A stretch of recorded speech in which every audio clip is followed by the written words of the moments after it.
प्यारे विद्यार्थियों, मेरे वालों सारिਆਂ ਨੂੰ ਸਤਿ ਸ਼੍ਰੀ ਅਕਾਲ, ਆਦਾਬ, ਨਮਸਕਾਰ। मैं सुरिंदर सिंह ਲੈਕਚਰਰ श्री ਸਿੱਖਿਆ ਸਰਕਾਰੀ ਸੀਨੀਅਰ ਸੈਕੰਡਰੀ ਸਕੂਲ ਡੱਬ ਵਾਲੀ ਰੋਡਿਆਂ ਵਾਲੀ ਤੋਂ ਤੁਹਾਡਾ ਸਵਾਗਤ ਕਰਦਾ ਹਾਂ।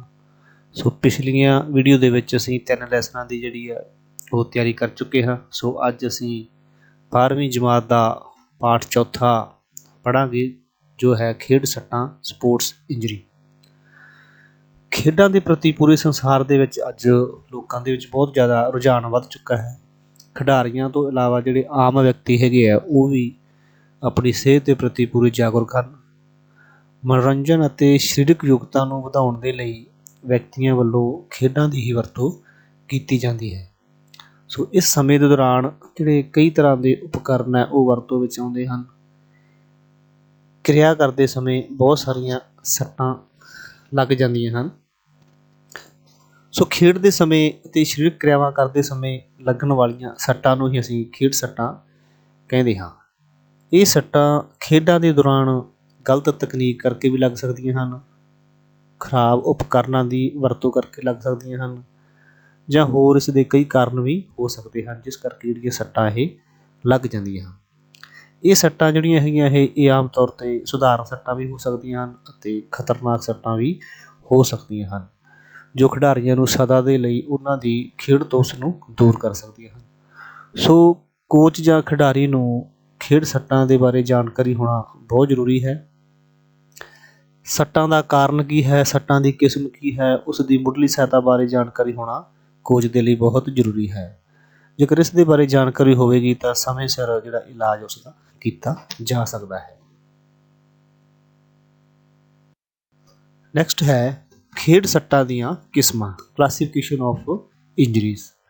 ਕੋਚ ਨੂੰ ਖੇਡਾਂ ਦੀ ਕਿਸਮ ਦੇ ਬਾਰੇ ਜਾਣਕਾਰੀ ਹੋਣੀ ਬਹੁਤ ਜ਼ਰੂਰੀ ਹੈ ਤਾਂ ਜੋ ਖੇਡ ਦੇ ਵਿੱਚ ਲੱਗੀ ਹੋਈ ਸੱਟ ਦਾ ਜਿਹੜਾ ਅਸਰ ਹੈ ਉਹ ਘੱਟ ਹੋ ਸਕੇ।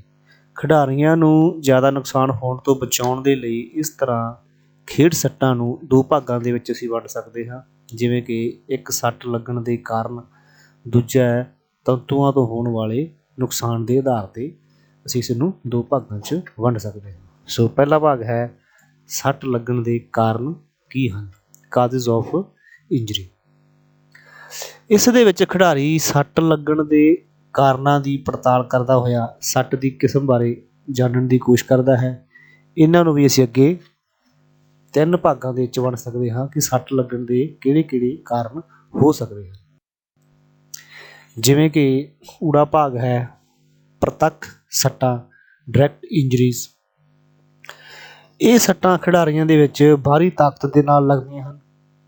ਇਸ ਕਿਸਮ ਦੀਆਂ ਸੱਟਾਂ ਦੇ ਵਿੱਚ ਸਪਸ਼ਟ ਦਿਖਾਈ ਦਿੰਦਾ ਹੈ ਕਿ ਸੱਟ ਦਾ ਕਾਰਨ ਕੀ ਹੈ, ਜਿਵੇਂ ਕਿ ਦੂਸਰੇ ਖਿਡਾਰੀ ਦੇ ਨਾਲ ਟੱਕਰ ਹੋ ਜਾਣਾ ਜਾਂ ਕਿਸੇ ਖੇਡ ਉਪਕਰਨ ਦਾ ਖਿਡਾਰੀ ਦੇ ਨਾਲ ਟਕਰਾਉਣ ਦੇ ਨਾਲ ਵੀ ਇਹ ਸੱਟਾਂ ਲੱਗ ਜਾਂਦੀਆਂ ਹਨ। ਇਹ ਸੱਟ ਸਧਾਰਨ ਵੀ ਹੋ ਸਕਦੀ ਹੈ ਅਤੇ ਖਤਰਨਾਕ ਵੀ ਹੋ ਸਕਦੀ ਹੈ। ਇਸ ਦੇ ਨਾਲ ਕਿਸੇ ਤਰ੍ਹਾਂ ਦੀ ਕੋਈ ਹੱਡੀ ਵੀ ਟੁੱਟ ਸਕਦੀ ਹੈ ਜਾਂ ਅੰਗਾਂ ਦਾ ਉਤਰਨਾ ਵੀ ਹੋ ਸਕਦਾ ਹੈ। ਸੋ ਅਪਰਤੱਖ ਜਿਹੜੀ ਸੱਟ ਹੈਗੀ ਹੈ ਉਹ ਹੈ ਇਨਡਾਇਰੈਕਟ ਇੰਜਰੀ, ਆੜਾ ਭਾਗ। ਇਹ ਸੱਟਾਂ ਖਿਡਾਰੀਆਂ ਨੂੰ ਖੇਡਦੇ ਸਮੇਂ ਸੰਤੁਲਨ ਵਿਗੜਨ ਕਾਰਨ, ਪੈਰ ਮੁੜਨ ਕਾਰਨ, ਖਰਾਬ ਲੈਂਡਿੰਗ ਕਾਰਨ, ਵਾਧੂ ਭਾਰ ਕਾਰਨ ਵੀ ਲੱਗ ਸਕਦੀਆਂ ਹਨ, ਜਿਵੇਂ ਕਿ ਗਿੱਟੇ ਦੀ ਮੋਚ, ਗੁੱਟ ਦੀ ਮੋਚ, ਮੋਢੇ ਦਾ ਉਤਰਨਾ ਆਦਿ। ਇਹਨਾਂ ਨੂੰ ਅਸੀਂ ਅਪਰਤੱਖ ਸੱਟਾਂ ਕਹਿੰਦੇ ਹਾਂ। ਜਿਵੇਂ ਕਿ ਊੜਾ ਭਾਗ ਹੈ ਡਾਇਰੈਕਟ ਇੰਜਰੀਜ਼ ਔਰ ਆੜਾ ਭਾਗ ਹੈ ਇਨਡਾਇਰੈਕਟ ਇੰਜਰੀਜ਼। ਸਿੱਧੇ ਰੂਪ ਦੇ ਵਿੱਚ ਸੱਟ ਦਾ ਲੱਗ ਜਾਣਾ ਔਰ ਅਸਿੱਧੇ ਰੂਪ ਦੇ ਵਿੱਚ, ਅਪਰਤੱਖ ਰੂਪ ਦੇ ਵਿੱਚ ਸੱਟ ਦਾ ਲੱਗ ਜਾਣਾ। ਸੋ ਨੈਕਸਟ ਭਾਗ ਸਾਡੇ ਕੋਲ ਹੈ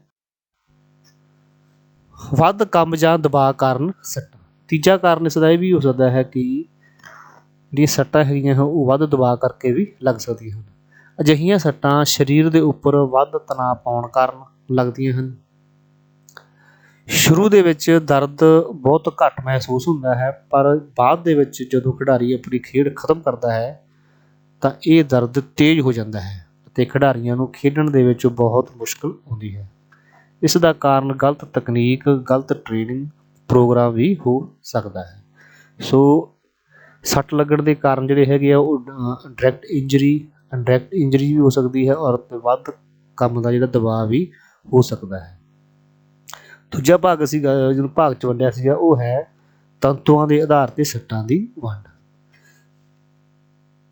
ਜਿਵੇਂ ਕਿ ਇਸ ਕਿਸਮ ਦੀਆਂ ਸੱਟਾਂ ਦੇ ਵਿੱਚ ਤੰਤੂਆਂ ਦੀ ਜਿਹੜੀ ਕਿਸਮ ਹੈਗੀ ਆ ਅਤੇ ਤੰਤੂਆਂ ਨੂੰ ਹੋਏ ਨੁਕਸਾਨ ਦੇ ਆਧਾਰ 'ਤੇ ਸੱਟਾਂ ਦੀ ਵੰਡ ਕੀਤੀ ਜਾਂਦੀ ਹੈ, ਜਿਵੇਂ ਕਿ ਨਾਜ਼ੁਕ ਤੰਤੂ ਅਤੇ ਸਖਤ ਤੰਤੂ ਦੀਆਂ ਸੱਟਾਂ।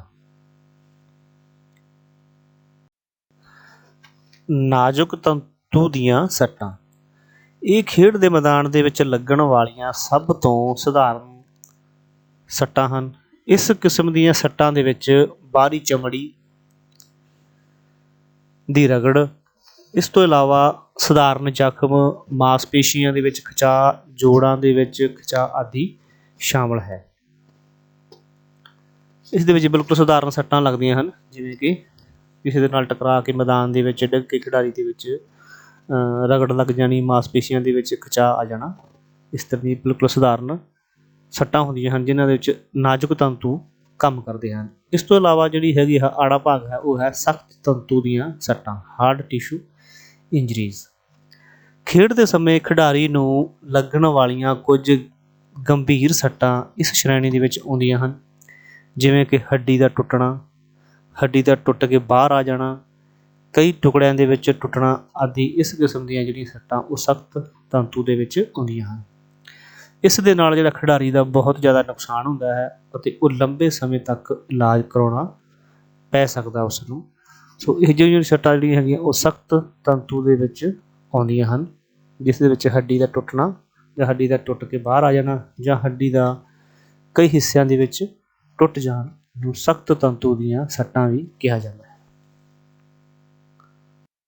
ਨੈਕਸਟ ਹੈ ਸੱਟ ਲੱਗਣ ਦੇ ਜਿਹੜੇ ਕਾਰਨ ਹੈ ਉਹ ਹੋਰ ਕਾਰਨ ਵੀ ਹੋ ਸਕਦੇ ਹਨ, ਜਿਵੇਂ ਪਹਿਲਾਂ ਕਿ ਅਸੀਂ ਪੜ੍ਹ ਚੁੱਕੇ ਹਾਂ ਡਾਇਰੈਕਟ ਇੰਜਰੀ, ਇਨਡਾਇਰੈਕਟ ਇੰਜਰੀ ਔਰ ਵੱਧ ਭਾਰ ਪਾਉਣ ਕਰਕੇ ਵੀ ਸੱਟਾਂ ਲੱਗ ਜਾਂਦੀਆਂ ਹਨ। ਸੋ ਇਸ ਤੋਂ ਇਲਾਵਾ ਸੱਟ ਲੱਗਣ ਦੇ ਹੋਰ ਕਾਰਨ ਵੀ ਹੋ ਸਕਦੇ ਹਨ, ਜਿਵੇਂ ਕਿ ਵਾਧੂ ਭਾਰ। ਕਈ ਵਾਰੀ ਕੋਚ ਦੁਆਰਾ ਖਿਡਾਰੀ ਦੇ ਪ੍ਰਦਰਸ਼ਨ ਨੂੰ ਸੁਧਾਰਨ ਦੇ ਲਈ ਉਸ ਦੇ ਉੱਪਰ ਵਾਧੂ ਭਾਰ ਪਾ ਦਿੱਤਾ ਜਾਂਦਾ ਹੈ, ਜਿਸ ਨਾਲ ਖਿਡਾਰੀ ਥੱਕ ਜਾਂਦਾ ਹੈ ਅਤੇ ਉਹ ਆਪਣੀ ਖੇਡ ਦੇ ਵੱਲ ਧਿਆਨ ਦੇ ਨਹੀਂ ਸਕਦਾ, ਜਿਸ ਨਾਲ ਸੱਟ ਲੱਗਣ ਦਾ ਜਿਹੜਾ ਖਤਰਾ ਉਹ ਬਣਿਆ ਰਹਿੰਦਾ ਹੈ। ਵਾਧੂ ਭਾਰ ਦਾ ਮਤਲਬ ਇਹ ਹੈ ਕਿ ਉਸ ਨੂੰ ਜਿਹੜਾ ਉਸਦਾ ਵਰਕਲੋਡ ਹੈ ਜੋ ਉਹ ਵਧਾ ਦਿੱਤਾ ਜਾਂਦਾ ਹੈ, ਜਿਸ ਦੇ ਕਾਰਨ ਉਸ ਨੂੰ ਸੱਟ ਲੱਗਣ ਦੇ ਚਾਂਸ ਬਹੁਤ ਜ਼ਿਆਦਾ ਵੱਧ ਜਾਂਦੇ ਹਨ। ਸੋ ਸੱਟ ਲੱਗਣ ਦਾ ਕਾਰਨ ਇਹ ਵੀ ਹੋ ਸਕਦਾ ਹੈ। ਦੂਜਾ ਹੈ ਗਲਤ ਤਕਨੀਕ। ਸੋ ਸੱਟ ਲੱਗਣ ਦਾ ਕਾਰਨ ਇਹ ਵੀ ਹੋ ਸਕਦਾ ਹੈ ਕਿ ਖਿਡਾਰੀ ਦੇ ਦੁਆਰਾ ਜਿਹੜੀ ਹੈਗੀ ਆ ਗਲਤ ਤਕਨੀਕ ਦੇ ਨਾਲ ਜੋ ਟ੍ਰੇਨਿੰਗ ਆ ਉਹ ਕੀਤੀ ਜਾਂਦੀ ਹੈ, ਇਸ ਦੇ ਨਾਲ ਵੀ ਖਤਰਾ ਸੱਟ ਦਾ ਬਣਿਆ ਰਹਿੰਦਾ ਹੈ। ਸੋ ਇਸ ਦੇ ਨਾਲ ਕੀ ਆ, ਮਾਸਪੇਸ਼ੀਆਂ ਅਤੇ ਜੋੜਾਂ ਦੇ ਉੱਪਰ ਗਲਤ ਪ੍ਰਭਾਵ ਪੈਂਦਾ ਹੈ, ਜਿਸ ਨਾਲ ਮਾਸਪੇਸ਼ੀਆਂ ਦੇ ਵਿੱਚ ਦਰਦ ਰਹਿਣਾ ਸ਼ੁਰੂ ਹੋ ਜਾਂਦਾ ਹੈ ਅਤੇ ਸੋਜ ਵੀ ਆ ਜਾਂਦੀ ਹੈ। ਇਹ ਖਿਡਾਰੀ ਦੇ ਪ੍ਰਦਰਸ਼ਨ ਨੂੰ ਬਹੁਤ ਪ੍ਰਭਾਵਿਤ ਕਰਦੀ ਹੈ। ਸੋ ਗਲਤ ਤਕਨੀਕ ਦੇ ਕਾਰਨ ਵੀ ਜਿਹੜਾ ਖਿਡਾਰੀ ਹੈ ਉਹ ਸੱਟਾਂ ਦਾ ਸ਼ਿਕਾਰ ਹੋ ਸਕਦਾ ਹੈ। ਸੋ ਕੋਚ ਸਾਹਿਬਾਨ ਨੂੰ ਇਹਨਾਂ ਦੇ ਬਾਰੇ ਜਾਣਕਾਰੀ ਹੋਣਾ ਬਹੁਤ ਜ਼ਰੂਰੀ ਹੈ। ਨੈਕਸਟ ਹੈ ਸਹੀ ਢੰਗ ਦੇ ਨਾਲ ਨਾ ਗਰਮਾਉਣਾ।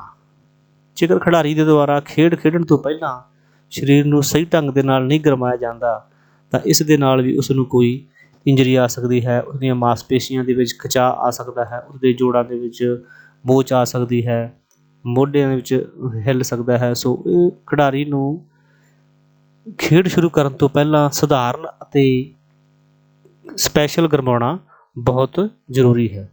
ਸੋ ਜੇਕਰ ਇਹ ਖਿਡਾਰੀ ਸਹੀ ਨਹੀਂ ਸਰੀਰ ਨੂੰ ਗਰਮਾਉਂਦਾ ਤਾਂ ਉਸ ਦਾ ਕਾਰਨ ਜਿਹੜਾ ਹੈ ਉਹ ਸੱਟ ਲੱਗ ਸਕਦੀ ਹੈ। ਸੋ ਨੈਕਸਟ ਪੁਆਇੰਟ ਹੈ ਘਟੀਆ ਸਮਾਨ ਦੀ ਵਰਤੋਂ ਅਤੇ ਖਰਾਬ ਖੇਡ ਮੈਦਾਨ। ਸੱਟ ਲੱਗਣ ਦਾ ਕਾਰਨ ਜਿਹੜਾ ਹੈ ਉਹ ਘਟੀਆ ਸਮਾਨ ਦੀ ਵਰਤੋਂ ਵੀ ਹੋ ਸਕਦਾ ਹੈ। ਜੇਕਰ ਖੇਡ ਮੈਦਾਨ ਸਮਤਲ ਸਾਫ ਸੁਥਰਾ ਹੋਵੇਗਾ ਤਾਂ ਜਿਹੜੇ ਸੱਟ ਤੋਂ ਬਚਿਆ ਜਾ ਸਕਦਾ ਹੈ। ਇਸ ਤੋਂ ਇਲਾਵਾ ਖੇਡ ਦੇ ਵਿੱਚ ਵਰਤੇ ਜਾਣ ਵਾਲੇ ਜਿਹੜੇ ਖੇਡ ਉਪਕਰਨ ਹੈ ਉਹ ਵੀ ਚੰਗੀ ਕਿਸਮ ਦੇ ਹੋਣੇ ਚਾਹੀਦੇ ਹਨ। ਜੇਕਰ ਇਹ ਚੰਗੀ ਕਿਸਮ ਦੇ ਨਹੀਂ ਹੋਣਗੇ ਤਾਂ ਖਿਡਾਰੀ ਨੂੰ ਸੱਟ ਲੱਗਣ ਦੇ ਜਿਹੜੀ ਚਾਂਸ ਹੈ ਉਹ ਬਹੁਤ ਜ਼ਿਆਦਾ ਵੱਧ ਜਾਣਗੇ। ਸੋ ਸਮਾਨ ਦਾ ਜਿਹੜਾ ਹੈ ਉਹ ਵੀ ਵਧੀਆ ਹੋਣਾ ਚਾਹੀਦਾ ਹੈ ਔਰ ਜਿਹੜੇ ਖੇਡ ਮੈਦਾਨ ਆ ਉਹ ਵੀ ਸਾਫ ਸੁਥਰੇ, ਸਮਤਲ, ਉੱਚੇ ਨੀਵੇਂ ਨਹੀਂ ਹੋਣੇ ਚਾਹੀਦੇ, ਉਸ ਵਿੱਚ ਕੋਈ ਇੱਟਾਂ ਰੋੜੇ ਵੱਟੇ ਨਹੀਂ ਹੋਣੇ ਚਾਹੀਦੇ। ਸੋ ਗਰਾਊਂਡ ਵੀ ਜਿਹੜਾ ਉਹ ਸਾਫ ਸੁਥਰਾ ਹੋਣਾ ਚਾਹੀਦਾ ਹੈ। ਨੈਕਸਟ ਪੁਆਇੰਟ ਹੈ ਸਾਡੇ ਕੋਲ ਪੰਜਵਾਂ ਸਰੀਰਕ ਯੋਗਤਾ ਦੀ ਘਾਟ। ਸਰੀਰਕ ਯੋਗਤਾ ਦੀ ਘਾਟ ਦੇ ਨਾਲ ਵੀ ਸੱਟ ਲੱਗ ਸਕਦੀ ਹੈ। ਕਿਉਂਕਿ ਜੇਕਰ ਸਰੀਰ ਦੇ ਵਿੱਚ ਸਹਿਣ ਸ਼ਕਤੀ, ਤਾਕਤ, ਗਤੀ ਨਹੀਂ ਹੋਵੇਗੀ ਤਾਂ ਜਿਹੜਾ ਖਿਡਾਰੀ ਹੈ ਉਹ ਲੰਬੇ ਸਮੇਂ ਤੱਕ ਮੈਦਾਨ ਦੇ ਵਿੱਚ ਨਹੀਂ ਖੇਡ ਸਕਦਾ ਅਤੇ ਉਹ ਲਗਾਤਾਰ ਗਲਤੀਆਂ ਕਾਰਨ ਖਿਡਾਰੀ ਨੂੰ ਦੂਸਰੇ ਖਿਡਾਰੀਆਂ ਦੇ ਨਾਲ ਵੀ ਸੱਟ ਲੱਗ ਸਕਦੀ ਹੈ। ਸੋ ਖਿਡਾਰੀ ਦਾ ਫਿਜ਼ੀਕਲ ਤੌਰ 'ਤੇ ਫਿੱਟ ਹੋਣਾ ਬਹੁਤ ਜ਼ਰੂਰੀ ਹੈ। ਜੇਕਰ ਉਹ ਅਣਫਿੱਟ ਹੋਵੇਗਾ ਤਾਂ ਜ਼ੋਰ ਲਗਾਵੇਗਾ ਜਾਂ ਦੂਜੇ ਖਿਡਾਰੀਆਂ ਨੂੰ ਖੇਡਣ ਦੇ ਵਿੱਚ ਮੁਸ਼ਕਿਲ ਪੈਦਾ ਕਰੇਗਾ ਤਾਂ ਉਹ ਖੁਦ ਵੀ ਸੱਟ ਖਾਵੇਗਾ ਔਰ ਦੂਸਰੇ ਖਿਡਾਰੀਆਂ ਦੇ ਲਈ ਵੀ ਖਤਰਾ ਪੈਦਾ ਕਰੇਗਾ। ਸੋ ਖਿਡਾਰੀ ਦਾ ਜਿਹੜਾ ਹੈ ਉਹ ਫਿਜ਼ੀਕਲ ਤੌਰ 'ਤੇ, ਸਰੀਰਕ ਤੌਰ 'ਤੇ ਫਿੱਟ ਹੋਣਾ ਬਹੁਤ ਜ਼ਰੂਰੀ ਹੈ। ਉਸ ਦੇ ਵਿੱਚ ਸਹਿਣਸ਼ੀਲਤਾ, ਤਾਕਤ, ਗਤੀ ਦੇ ਜਿਹੜੇ ਗੁਣ ਹੋਣੇ ਬਹੁਤ ਲਾਜ਼ਮੀ ਹਨ। ਸੋ ਨੈਕਸਟ ਪੁਆਇੰਟ ਹੈ ਜਾਣਕਾਰੀ ਦੀ ਘਾਟ। ਖਿਡਾਰੀ ਨੂੰ ਖੇਡ ਦੇ ਵਿੱਚ ਹਿੱਸਾ ਲੈਣ ਤੋਂ ਪਹਿਲਾਂ ਖੇਡ ਦੇ ਨਿਯਮਾਂ ਦੀ ਜਾਣਕਾਰੀ ਹੋਣੀ ਜ਼ਰੂਰੀ ਹੈ। ਜਿਵੇਂ ਖੇਡ ਦੇ ਨਿਯਮ, ਮੈਦਾਨ, ਫਾਉਲ, ਖੇਡ ਉਪਕਰਨ ਆਦਿ। ਜੇਕਰ ਉਸ ਨੂੰ ਇਸ ਬਾਰੇ ਜਾਣਕਾਰੀ ਨਹੀਂ ਹੋਵੇਗੀ ਤਾਂ ਉਸ ਨੂੰ ਵੀ ਸੱਟ ਲੱਗ ਸਕਦੀ ਹੈ। ਸੋ ਖਿਡਾਰੀ ਦਾ ਜਿਹੜਾ ਹੈ ਉਸ ਨੂੰ ਆਪਣੀ ਖੇਡ ਦੇ ਬਾਰੇ ਜਾਣਕਾਰੀ ਹੋਣਾ ਬਹੁਤ ਜ਼ਰੂਰੀ ਹੈ। ਉਸ ਦੇ ਨਿਯਮ ਕੀ ਹਨ, ਉਸ ਦੇ ਫਾਉਲਸ ਕੀ ਹਨ, ਉਸ ਦੇ ਜਿਹੜੇ ਖੇਡ ਉਪਕਰਨ ਹੈ ਉਹ ਕਿਸ ਤਰ੍ਹਾਂ ਵਰਤਣੇ ਹਨ, ਉਹ ਕਿਸ ਤਰ੍ਹਾਂ ਖਤਰਨਾਕ ਹੋ ਸਕਦੇ ਹਨ। ਸੋ ਖਿਡਾਰੀ ਨੂੰ ਆਪਣੇ ਖੇਡ ਦੇ ਬਾਰੇ ਜਿਹੜੀ ਜਾਣਕਾਰੀ ਹੋਣਾ ਬਹੁਤ ਜ਼ਰੂਰੀ ਹੈ। ਨੈਕਸਟ ਪੁਆਇੰਟ ਹੈ ਖੇਡ ਸੱਟਾਂ ਤੋਂ ਬਚਾਅ।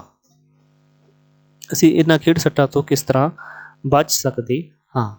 ਸੋ ਪਹਿਲਾ ਪੁਆਇੰਟ ਹੈ ਖੇਡ ਸੱਟਾਂ ਦੇ ਸਮੇਂ ਜੇਕਰ ਕੁਝ ਗੱਲਾਂ ਦਾ ਧਿਆਨ ਰੱਖਿਆ ਜਾਵੇ ਤਾਂ ਅਸੀਂ ਸੱਟਾਂ ਤੋਂ ਬਚ ਸਕਦੇ ਹਾਂ। ਸੱਟਾਂ ਤੋਂ ਬਚਣ ਦੇ ਲਈ ਹੇਠ ਲਿਖੀਆਂ ਗੱਲਾਂ ਦੇ ਵੱਲ ਧਿਆਨ ਦੇਣਾ ਬਹੁਤ ਜ਼ਰੂਰੀ ਹੈ। ਜਿਵੇਂ ਕਿ ਨੰਬਰ 1 ਹੈ ਸਹੀ ਤਰੀਕੇ ਦੇ ਨਾਲ ਗਰਮਾਉਣਾ। ਖੇਡ ਸ਼ੁਰੂ ਕਰਨ ਤੋਂ ਪਹਿਲਾਂ ਖਿਡਾਰੀ ਨੂੰ ਸਰੀਰ ਨੂੰ ਚੰਗੀ ਤਰ੍ਹਾਂ ਜਿਹੜਾ ਉਹ ਗਰਮਾ ਲੈਣਾ ਚਾਹੀਦਾ ਹੈ। ਇਸ ਦੇ ਨਾਲ ਜਿਹੜਾ ਕਿ ਖੂਨ ਦਾ ਜਿਹੜਾ ਦੌਰਾ ਉਹ ਤੇਜ਼ ਹੋ ਜਾਂਦਾ ਹੈ ਅਤੇ ਖਿਡਾਰੀ ਮਾਨਸਿਕ ਤੌਰ 'ਤੇ ਖੇਡਣ ਦੇ ਲਈ ਤਿਆਰ ਹੋ ਜਾਂਦਾ ਹੈ। ਇਸ ਨਾਲ ਸੱਟ ਲੱਗਣ ਦਾ ਜਿਹੜਾ ਖਤਰਾ ਉਹ ਘੱਟ ਜਾਂਦਾ ਹੈ। ਸੋ ਖਿਡਾਰੀ ਦਾ ਸਹੀ ਤਰੀਕੇ ਦੇ ਨਾਲ ਗਰਮਾਉਣਾ ਬਹੁਤ ਜ਼ਰੂਰੀ ਹੈ। ਉਸ ਨੂੰ ਪਹਿਲਾਂ ਸਧਾਰਨ ਸਰੀਰ ਨੂੰ ਗਰਮਾਉਣਾ ਚਾਹੀਦਾ ਹੈ। ਉਸ ਤੋਂ ਇਲਾਵਾ ਜਿਹੜਾ ਸਪੈਸ਼ਲ ਆ ਉਹ ਖੇਡ ਦੇ ਲਈ ਗਰਮਾਉਣਾ ਚਾਹੀਦਾ ਹੈ, ਜਿਸ ਦੇ ਨਾਲ ਉਸ ਨੂੰ ਗੇਮ ਉਸਨੇ ਖੇਡਣੀ ਹੈ ਉਸ ਦੇ ਨਾਲ ਉਸ ਨੂੰ ਜਿਹੜਾ ਸਰੀਰ ਨੂੰ ਗਰਮਾਉਣਾ ਚਾਹੀਦਾ ਹੈ। ਨੈਕਸਟ ਹੈ ਖੇਡ ਸੱਟਾਂ ਦੀਆਂ ਕਿਸਮਾਂ, ਕਲਾਸੀਫਿਕੇਸ਼ਨ ਆਫ ਇੰਜਰੀਜ਼। ਕੋਚ ਨੂੰ ਖੇਡਾਂ ਦੀ ਕਿਸਮ ਦੇ ਬਾਰੇ ਜਾਣਕਾਰੀ ਹੋਣੀ ਬਹੁਤ ਜ਼ਰੂਰੀ ਹੈ ਤਾਂ ਜੋ ਖੇਡ ਦੇ ਵਿੱਚ ਲੱਗੀ ਹੋਈ ਸੱਟ ਦਾ ਜਿਹੜਾ ਅਸਰ ਹੈ ਉਹ ਘੱਟ ਹੋ ਸਕੇ। ਖਿਡਾਰੀਆਂ ਨੂੰ ਜ਼ਿਆਦਾ ਨੁਕਸਾਨ ਹੋਣ ਤੋਂ ਬਚਾਉਣ ਦੇ ਲਈ ਇਸ ਤਰ੍ਹਾਂ ਖੇਡ ਸੱਟਾਂ ਨੂੰ 2 ਭਾਗਾਂ ਦੇ ਵਿੱਚ ਅਸੀਂ ਵੰਡ ਸਕਦੇ ਹਾਂ। ਜਿਵੇਂ ਕਿ ਇੱਕ ਸੱਟ ਲੱਗਣ ਦੇ ਕਾਰਨ, ਦੂਜਾ ਹੈ ਤੰਤੂਆਂ ਤੋਂ ਹੋਣ ਵਾਲੇ ਨੁਕਸਾਨ ਦੇ ਆਧਾਰ 'ਤੇ ਅਸੀਂ ਇਸ ਨੂੰ 2 ਭਾਗਾਂ 'ਚ ਵੰਡ ਸਕਦੇ ਹਾਂ। ਸੋ ਪਹਿਲਾ ਭਾਗ ਹੈ ਸੱਟ ਲੱਗਣ ਦੇ ਕਾਰਨ ਕੀ ਹਨ, ਕਾਜ਼ਜ਼ ਆਫ ਇੰਜਰੀ। ਇਸ ਦੇ ਵਿੱਚ ਖਿਡਾਰੀ ਸੱਟ ਲੱਗਣ ਦੇ ਕਾਰਨਾਂ ਦੀ ਪੜਤਾਲ ਕਰਦਾ ਹੋਇਆ ਸੱਟ ਦੀ ਕਿਸਮ ਬਾਰੇ ਜਾਣਨ ਦੀ ਕੋਸ਼ਿਸ਼ ਕਰਦਾ ਹੈ। ਇਹਨਾਂ ਨੂੰ ਵੀ ਅਸੀਂ ਅੱਗੇ 3 ਭਾਗਾਂ ਦੇ ਵਿੱਚ ਵੰਡ ਸਕਦੇ ਹਾਂ ਕਿ ਸੱਟ ਲੱਗਣ ਦੇ ਕਿਹੜੇ-ਕਿਹੜੇ ਕਾਰਨ ਹੋ ਸਕਦੇ ਹਨ।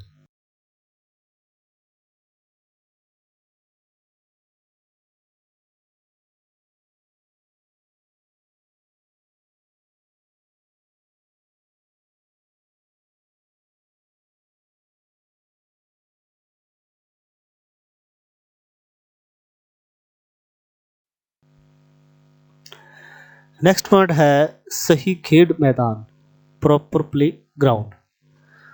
ਸੋ ਜਿਹੜੇ ਸਹੀ ਖੇਡ ਮੈਦਾਨਾਂ ਦੀ ਵਰਤੋਂ ਕਰਕੇ ਖਿਡਾਰੀ ਆਪਣੇ ਆਪ ਨੂੰ ਸੱਟਾਂ ਤੋਂ ਬਚਾ ਸਕਦਾ ਹੈ। ਖੇਡ ਮੈਦਾਨ ਜਿਹੜੇ ਸਾਫ਼ ਸੁਥਰੇ ਹੋਣੇ ਚਾਹੀਦੇ ਹਨ, ਮੈਦਾਨ ਸਖਤ ਨਹੀਂ ਹੋਣੇ ਚਾਹੀਦੇ, ਮੈਦਾਨ ਦੇ ਆਲੇ ਦੁਆਲੇ ਜਿਹੜੀ ਹੈ ਚਾਰ ਦੀਵਾਰੀ ਜਿਹੜੀ ਆ ਉਹ ਹੋਣੀ ਚਾਹੀਦੀ ਹੈ ਤਾਂ ਜੋ ਜਾਨਵਰ ਜਿਹੜੇ ਮੈਦਾਨ ਦੇ ਵਿੱਚ ਨਾ ਆ ਸਕਣ। ਇਸ ਤਰ੍ਹਾਂ ਕਰਨ ਦੇ ਨਾਲ ਜਿਹੜਾ ਖਿਡਾਰੀ ਹੈ ਉਹ ਸੱਟਾਂ ਤੋਂ ਬਚ ਸਕਦਾ ਹੈ। ਸੋ ਸਹੀ ਖੇਡ ਮੈਦਾਨ ਵੀ ਜਿਹੜੇ ਹੋਣੇ ਆ ਉਹ ਬਹੁਤ ਜ਼ਰੂਰੀ ਹਨ, ਜਿਸ ਦੇ ਨਾਲ ਖਿਡਾਰੀ ਹੈ ਉਹ ਗੰਭੀਰ ਸੱਟਾਂ ਤੋਂ ਬਚ ਸਕਦਾ ਹੈ। ਸੋ ਨੈਕਸਟ ਪੁਆਇੰਟ ਹੈ ਸਰੀਰਕ ਯੋਗਤਾ, ਫਿਜ਼ੀਕਲ ਫਿਟਨੈਸ।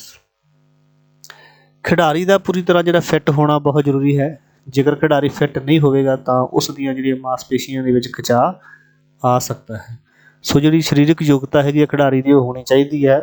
ਉਹਦੇ ਕੋਲ ਸਹਿਣਸ਼ੀਲਤਾ ਸ਼ਕਤੀ ਜਿਹੜੀ ਹੈ ਉਸਦੇ ਜਿਹੜੇ ਗੁਣ ਹੋਣੇ ਆ ਉਹ ਹੋਣੇ ਚਾਹੀਦੇ ਹਨ। ਜੇਕਰ ਉਹ ਗੁਣ ਨਹੀਂ ਹੋਣਗੇ ਤਾਂ ਉਹ ਜਿਹੜੇ ਆ ਸੱਟਾਂ ਤੋਂ ਬਚ ਨਹੀਂ ਸਕਦਾ। ਸੋ ਖਿਡਾਰੀ ਦੇ ਲਈ ਫਿਜ਼ੀਕਲ ਫਿੱਟ ਹੋਣਾ ਬਹੁਤ ਜ਼ਰੂਰੀ ਹੈ, ਜਿਸ ਦੇ ਨਾਲ ਖਿਡਾਰੀਆਂ ਖੇਡ ਸੱਟਾਂ ਤੋਂ ਬਚ ਸਕਦਾ ਹੈ। ਨੈਕਸਟ ਹੈ ਪੂਰਾ ਆਰਾਮ।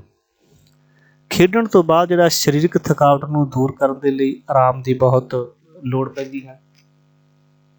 ਖਿਡਾਰੀ ਨੂੰ ਆਰਾਮ ਕਰਨ ਦੇ ਲਈ ਪੂਰਾ ਸਮਾਂ ਦੇਣਾ ਚਾਹੀਦਾ ਹੈ, ਤਾਂ ਜੋ ਉਹ ਅਗਲੇ ਦਿਨ ਦੇ ਲਈ ਤਿਆਰ ਹੋ ਸਕੇ।